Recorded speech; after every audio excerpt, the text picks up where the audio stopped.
Everyone, Kian here. Our Bible verse for today is about Jeremiah, verse 38, 17 to 18. Patungkol to sa pride. Yan. Kapag yung buhay natin or tayo mismo is hindi natin kaya ibaba yung pride natin, patungo yun sa kapahamakan. Kapag may mga taong nagsasabi sa atin, naggagabay sa atin, magulang natin, kapatid natin, kaibigan natin, or pastor, pero ayaw pa rin natin sumunod, nagmamataas pa rin tayo, asahan mo is patungo to sa kapahamakan. So, napakahalaga na yung humility, pagpapakumbaba sa harapan ng Diyos at sa mga taong ginagamit ng Diyos para itama tayo. Now, yung pag-aaralan is all about the Jeremiah chapter 38, verse 17 to 18. Sabi dito, Then Jeremiah said to Zedekiah, This is what the Lord Almighty God, the God of Israel, says, If you surrender to the officers of the king of Babylon, your life will be spared, and the city will not burn down. You and your family will live. But if you will surrender to officers of the king of Babylon, this city will be given to the hands of Babylonians, and they will burn it down. You yourself will be escaped from them. So, sa Tagalog, sinabi ni Jeremiah sa Zedekiah, ito ang sinabi ng Panginoon Diyos na makapangyarihan ang Diyos ng Israel. Kung susuko kayo ng mga pinuno ng hari ng Babylonia, maililigtas po ang buhay nyo at hindi po susunugin ang lungsod na ito.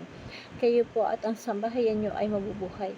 Pero kung hindi kayo susuko, ibibigay ng lungsod na ito sa mga taga-Babylonia at ito ay kanilang susunugin at hindi kayo makakatakas sa kanila.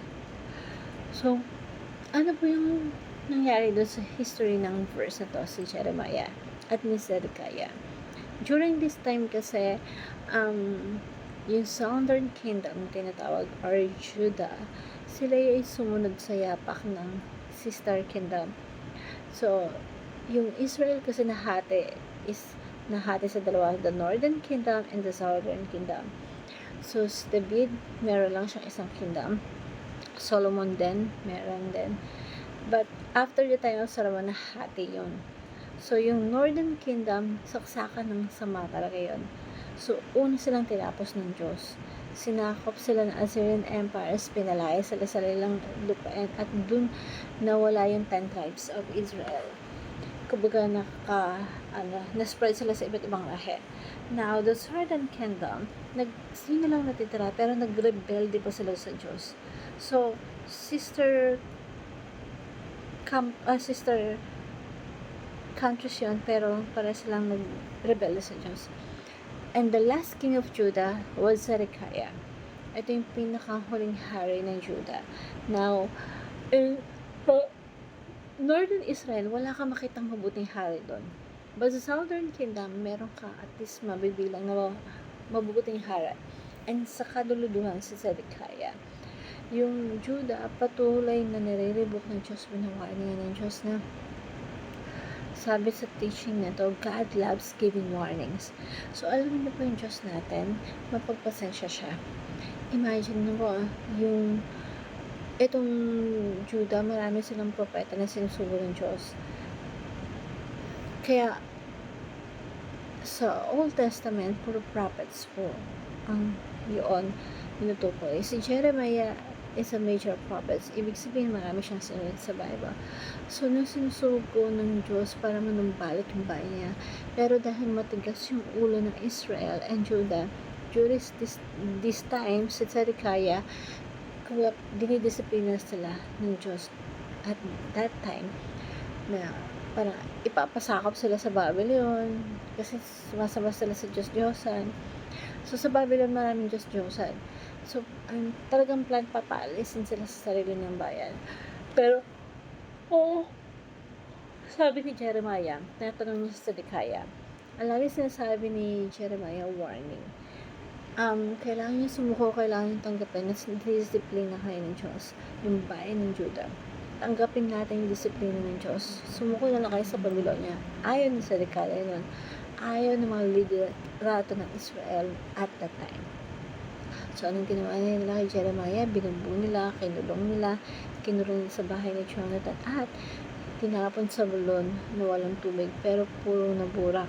Yung talagang pag lumubo ka, hindi ka, kumbaga parang hindi ka na mabubuhay. Pero buti nila may tumulong sa kanya para makaalis siya nun, diba? So, it's a weeping, kumbaga si Jeremiah, talagang siya yung nakakita na dinidisiplina sila ng Panginoon.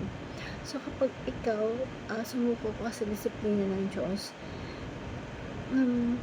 naayos yung buhay mo eh. Yung Diyos natin, mapagpasensya. God's love giving warning. Lagi siyang, bago siya gumawa ng parusa or disiplina sa isang bayan or sa tao, marami mo ng warnings, marami mo ng papadala mga prophet para ibigay yung disiplina or parusa para sa kanila. So, ganun din sa panahon natin. Kung ikaw namumuhay ka sa kasalanan, marami kang desisyon, maling relasyon, bisyo, maling desisyon sa buhay na pinapamuhay mo pa.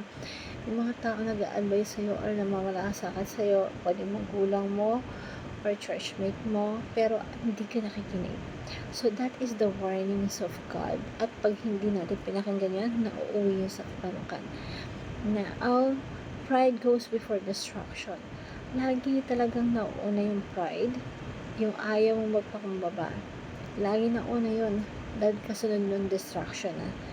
So, ay matatagpuan yan sa Proverbs 16:18. Sabi dito, pride goes before destructions, a haughty spirit before a fall. Ano ibig sabihin to? Yung pagiging mapagmataas, yung mayabang, ikaw na inire-review, ikaw yung nagkamali, pero ikaw pa rin yung mayabang, diba? O, this time, si Sadikaya, nagmamataas pa siya sa Diyos. Pero sabi ni Jeremiah kay Sadikaya, magpakumbaba ka na, pero ayaw pa rin. Ano nangyari, diba? Pride goes before destruction. Yung kayabangan niya, nagdulot sa kanya na sinunog yung buong lungsod ng Judah na pinamumuunan ni Sadikaya. So, lahat ng nobles, bukod sa pinagpapatay napakaraming mga elite, mga high class na tao, ginawang alipin sa Babylonia, diba? At yung natira, yung pinakamahirap sa lugar. Ganun ang ginawa. Sinunog yung templo ng Judah na dapat hindi naman talaga mawawasak. Dapat hindi din talaga nakandugo. But because of the pride, nangyari yon. Nagkaroon ng destruction.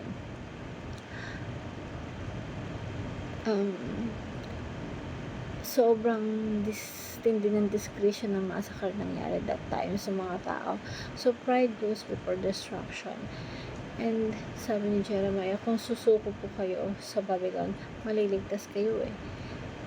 Maliligtas yung buhay ninyo at hindi niya susunugin ng lungsod na ito. Kaya, mabubuhay dapat yung mga tao noon. Wala dapat mga sakar na mangyayari. Pero dahil hindi sila sumuko, is ayun, hindi sila nakatakas sa Babylonia. Nasunugin talaga yung lugar nila. Kaya discipline those sila. Kung mahal ka ng Panginoon, disiplinahin ka niya.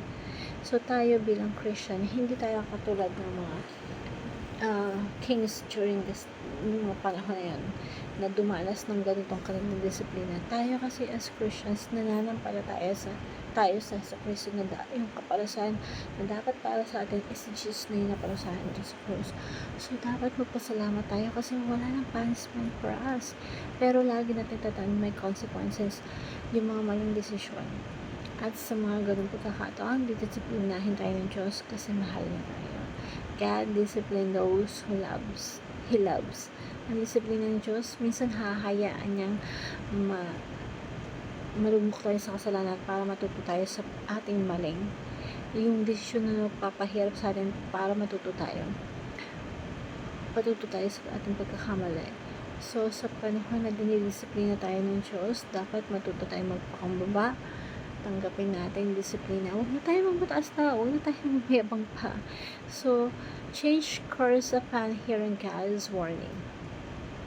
Kung ikaw ay nire-review or tinatama ng mga mahal mo sa buhay right now, dapat mo ipagpasalamat yun at baguhin mo na. Kung ang landas na natahak mo, makasalanan, patungo sa kapamakan, change course na, mag-iba ka na ng direction. The moment na marinig mo yung warning ng Diyos, yung Diyos gusto niya nagbibigay ng warning kasi mahal niya tayo. At ayaw niya tayong dumanas ng punishment, ng disiplina, hanggat maaari, i-withhold ng Diyos yun, warning, promise after promise, magsusundo siya, mga taong magko-correct sa'yo, magre-review sa'yo, itatama ka, pero dahil di ka nakinig, ang kasunod ng destruction. Change course upon hearing God's warning, magbago na tayo ng direksyon bago tayo mapahamak sa ating mga maling desisyon. Now, do not abuse God's patience. Yung Diyos po natin, nire-reveal ng Bible na mapagpasensya, mapagmahal, maawain, pero hindi natin pwedeng abusuhin yung biyaya ng Diyos, yung pagmamahal ng Diyos, yung pasensya ng Diyos. Kasi, mababasa natin sa Bible na yung Diyos, meron siyang takalan eh. Huwag mong punuin yung Diyos. Kasi the moment na mapuno yung measurement ng Diyos na yan, ibibigay niya yung disiplina para sa atin at dadanas ka talaga ng hirap at sakit doon para matuto tayo dahil sa mga mali nating desisyon at ayaw niya yun, pero kung kinakailangan para matuto tayo, gagawin niya yun. So do not abuse God's patience and be humble when undergoing God's discipline. Kapag tayo dinisiplina ng Diyos, magpakumbaba na tayo. Tignan natin yung bayan ng Juda na napakaraming propeta na dumating para iligtas or i-rebuke yung Juda, people of God. But pinili nila yung Diyos-Diyosan, pinili nilang justices, ayaw nila magpa-rebuke, ayaw nila magpatama, inantay pa nila na paligiran sila ng mga Babylonian, wasakan yung templo nila at patayin ang napakaraming tao at sila ay ma-exile, mapalaya sa sarili nilang bansa at mapunta pa sa Babylon. Inantay pa nila na ganun ang mangyari para matuto sila sa kanilang pagkakamali. Now, that time na dumadala sila ng disiplina at parusa ng Diyos, sinasabi ni Jeremiah kay Zedekiah, magpakumbaba na lang tayo. Pero Zedekiah, kayubangan pa rin yung namuong sa dibdib niya, nagmayabang pa rin siya. Remember, pride goes before destructions. Nauna lagi yung yabang, yung pagmamataas, asunod mo ka pang ano. And the moment na ikaw nagmamataas pa, kinokorek ka na, nagmamataas ka na, feeling mo ikaw pa yung tama, tandaan mo yung desisyon mo na yun. Remember, God's guiding us. Ginagabayan na tayo. Pag ayaw mo ng gabay ng Diyos, ayaw mo ng sinusubo ng Diyos sa'yo ng mga magagandang payo, ayaw mo ng propeta ng Diyos, kagaya na Zedekiah, ang kasunod ng desisyon mo na yung kapahamakan. So, instead na magyabang tayo, magmataas tayo, aminin na lang natin nagkasala tayo at magpakumbaba tayo sa harapan ng Diyos. Be humble when undergoing God's discipline. Kasi po, mahirap kalaban ng Diyos. And you don't want that God to be your enemy. Kasi di ba na makaaway mo lahat eh, yung Diyos. Basta, importante kakampi mo si Diyos. Kesa, kakampi mo lahat, pero kaaway mo si God. Napakahirap. And si Jeremiah, during this time, kaahaway niya lahat. Pero lang, kakampi niya si God. So, yung vindication na kay Jeremiah, yung pagliligtas na kay Jeremiah. So, yung distraction na punto sa lahat ng kalaban ni Jeremiah. So, how do we abuse that God's patience? Naabuso ba natin yung pasensya ng Diyos? Paano paraan? How should we deal with God's discipline? At paano naman natin i-deal or i-approach yung discipline ng Diyos? So, pag-usapan natin yan sa ating mga discussions. And, Lord, I praise you because you do not enjoy punishment and punishing me. Kahit makasalan tayo, pero hindi nag-enjoy sa ginaparusahan because you love me. Thank you for giving me warnings before exacting your discipline. Forgive me for something abusing, for patience. I pray that you soften my heart and let me respond appropriately to your review. Cleanse me and purify me. Humble me and do not let pride take over, for pride goes before destructions. And I pray in Jesus' name, Amen. Tulungan niyo po ako magpakumbaba at para mailigtas ako sa mga discretion mo. Ganun di ba yung mga taong mahal ko sa buhay. Thank you po, Lord. Amen.